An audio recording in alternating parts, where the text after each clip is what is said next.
દર્શક મિત્રો, આપ જોઈ રહ્યા છો ગુજરાતની એક એવી ચેનલ કે જે તમારા શહેરના પળે પળના સમાચારો તમારા સુધી પહોંચાડે છે.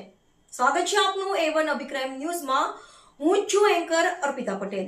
કચ્છ જુગારનો ગણનાપાત્ર કેસ શોધી કાઢતી રાપર પોલીસ મહાનિરીક્ષક ચિરાગ કરોડિયા સાહેબ, બોર્ડર રેન્જ ભુજ તથા પોલીસ અધિક્ષક શ્રી સાગર બાગમારા સાહેબ, પૂર્વ કચ્છ ગાંધીધામ તથા નાયબ પોલીસ અધિક્ષક શ્રી સાગર સાંભળા સાહેબ, બચાવ વિભાગ ભચાઉ નાઓ તરફથી જિલ્લામાં પ્રોહિબિશન તથા જુગારની બધી નેસ્તનાબૂદ કરવા આપેલ સૂચના અને માર્ગદર્શન હેઠળ રાપર પોલીસ સ્ટેશનના પોલીસ ઇન્સ્પેક્ટર શ્રી R.L. ખટાણાનાઓના માર્ગદર્શન હેઠળ રાપર પોલીસ સ્ટાફના પ્રમાણસો પોલીસ સ્ટેશન વિસ્તારમાં પેટ્રોલિંગમાં હતા.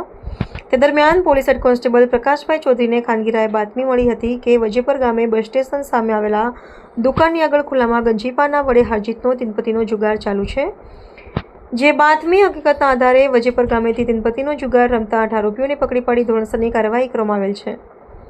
પકડાયેલા આરોપીઓ દિનેશભાઈ પુનાભાઈ કોળી, મનસુખભાઈ પાચાભાઈ વડેચા, હમીરભાઈ ડાયાભાઈ રાઠોડ, નિલેશભાઈ રાઘુભાઈ કોળી, અજીતભાઈ ઉમરભાઈ સોઢા, વલી મહમદ સિદ્દીકભાઈ વાંઢા, વાલાભાઈ માદેવભાઈ કોળી, રમેશભાઈ મોતીભાઈ કોળી.